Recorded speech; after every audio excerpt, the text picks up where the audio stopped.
Kalau kamu orang Banten dan belum kenal 4 nama ulama ini, berarti kamu belum kenal sejarah bangsamu sendiri.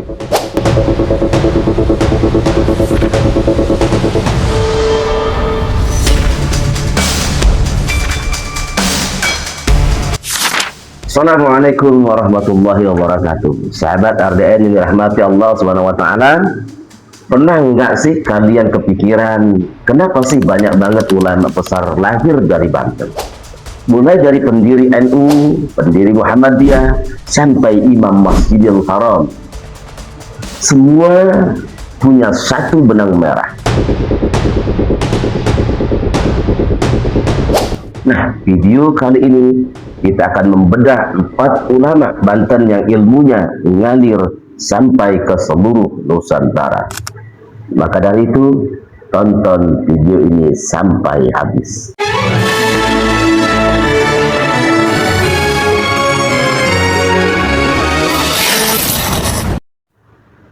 Untuk tokoh yang nomor 1, kita punya Syekh Nawawi Al-Bantani.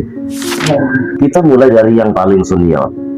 Namanya Syekh Muhammad Nawawi Al-Bantani. Beliau lahir pada tahun 1813 di desa Tanara, Serang. Bayangin, pada umur 15 tahun beliau udah berangkat ke Mekah. Dan saking pintar dan salehnya, beliau diangkat jadi imam Masjidil Haram. Nah, sahabat RDN yang dirahmati Allah Subhanahu wa taala, tahukah kalian bahwa gelar beliau adalah Syahid Ulama Al-Hijaz, artinya pemimpin ulama Hijaz. Tapi yang paling keren, beliau adalah seorang penulis. Kitabnya ada 115, mulai dari fikih, tasawuf, sampai tafsir.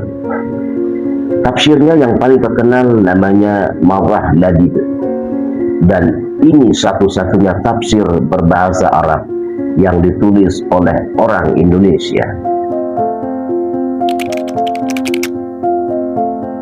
Nah, sahabat RDN, siapa sajakah murid beliau? Coba dengarkan baik-baik. Yang pertama, ada Kiai Haji Hashim Ash'ari, pendiri NU. Yang kedua, ada Kiai Haji Ahmad Dahlan, pendiri Muhammadiyah. Dan yang ketiga, ada Kiai Haji Khalil Bangkalan. Yang keempat, ada Kiai Haji Asnawi Caringin. Dan yang kelima, ada Kiai Haji Wasyid. Jadi bisa dibilang kalau nggak ada Syekh Nawawi, peta Islam di Indonesia bahkan beda. Untuk tokoh yang nomor 2, kita punya Kiai Haji Asnawi Caringin. Lanjut ke murid Syekh Nawawi, namanya Kiai Haji Tubagus Muhammad Asnawi, atau yang lebih kita kenal Syekh Asnawi Caringin. Lahir 1850 di Caringin, Labuan. Umur 9 tahun udah dikirim ke Mekah ngaji langsung ke Syekh Nawawi. Pulang ke Banten 1870, beliau bikin pesantren. Tapi ini bukan pesantren biasa.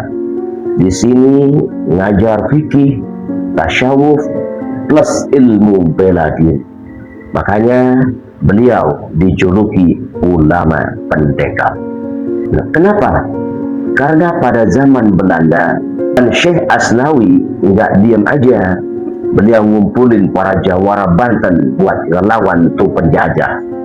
Akibatnya dipenjara, diasingkan, tapi dari penjara beliau masih nyuruh cucunya buat terusin tuh pesantren. Warisan beliau sampai sekarang, pesantren Caringin dan Masjid Agung As-Salafi. Sampai sekarang masih ramai peziarahnya. Untuk tokoh yang ketiga, kita punya Kiai Haji Wasyid. Nah, ini dia jenderal lapangannya, Kiai Haji Wasyid bin Muhammad Abbas. Beliau lahir tahun 1843 di Ciwandan, Cilegon. Murid Syekh Nawawi juga. Beliau ini ulama, tapi juga ahli strategi perang. Tahun 1888 meletuslah yang namanya Geger Cilegon. Penyebabnya Belanda ngelarang sholawatan, ngebongkar menara masjid, pajak tinggi, rakyat menderita. Kiai Haji Wasyid yang mengorganisir, beliau pakai pertemuan tarekat buat ngumpulin ulama dan jawara.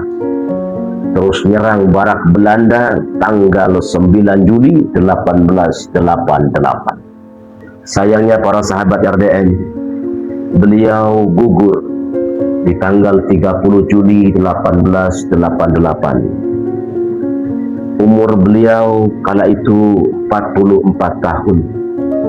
Tapi semangatnya enggak mati. Sampai sekarang Geger Cilegon jadi simbol perlawanan kiai dan santri Banten. Nah, sahabat RDN yang dirahmati Allah Subhanahu wa taala, untuk tokoh yang terakhir atau yang nomor 4, kita punya Kiai Haji Tubagus Ahmad Bakri, atau yang lebih dikenal dengan sebutan Mama Sempur. Terakhir, kita geser ke Purwakarta.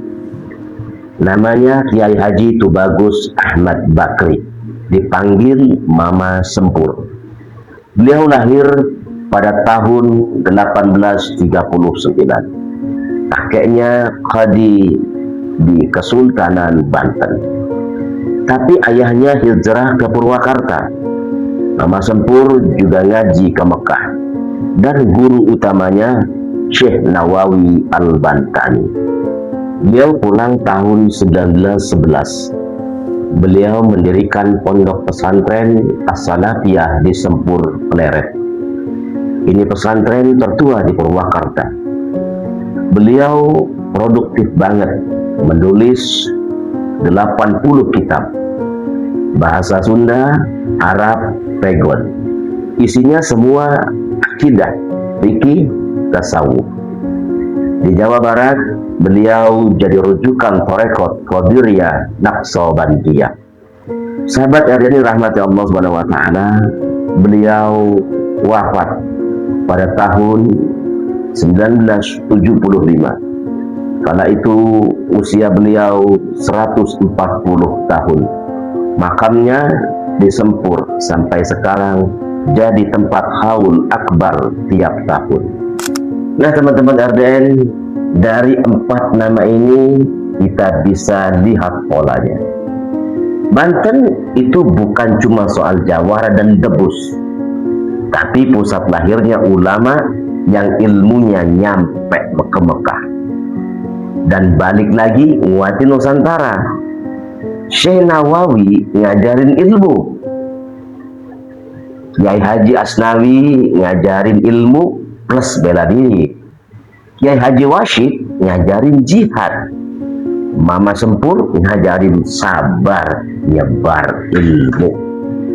Mereka beda karakter, tapi satu misi, menjaga Islam dan bangsa ini. Nah, sahabat RDN, gimana menurut kalian dari 4 tokoh ulama ini, siapa yang paling kalian cintai? Coba tulis di kolom komentar ya, biar kita bisa saling kenal dan saling doain. Oh ya, saya manusia biasa. Jika dalam penyampaian nama, gelar, atau sejarah tadi ada yang kurang tepat atau salah, saya mohon maaf sebesar-besarnya. Silahkan luruskan dan koreksi saya di komentar. Saya butuh bimbingan dari kalian semua. Kalau video ini bermanfaat, jangan lupa like, share ke teman-teman semuanya, terkhusus teman-teman Banten kalian, dan jangan lupa subscribe biar nggak ketinggalan kisah ulama Nusantara lainnya. Saya pamit undur diri. Wabillahi taufiq wal hidayah. Usikum wa nafsi bittaqwallah. Wassalamualaikum warahmatullahi wabarakatuh. Sampai ketemu di video inspiratif berikutnya.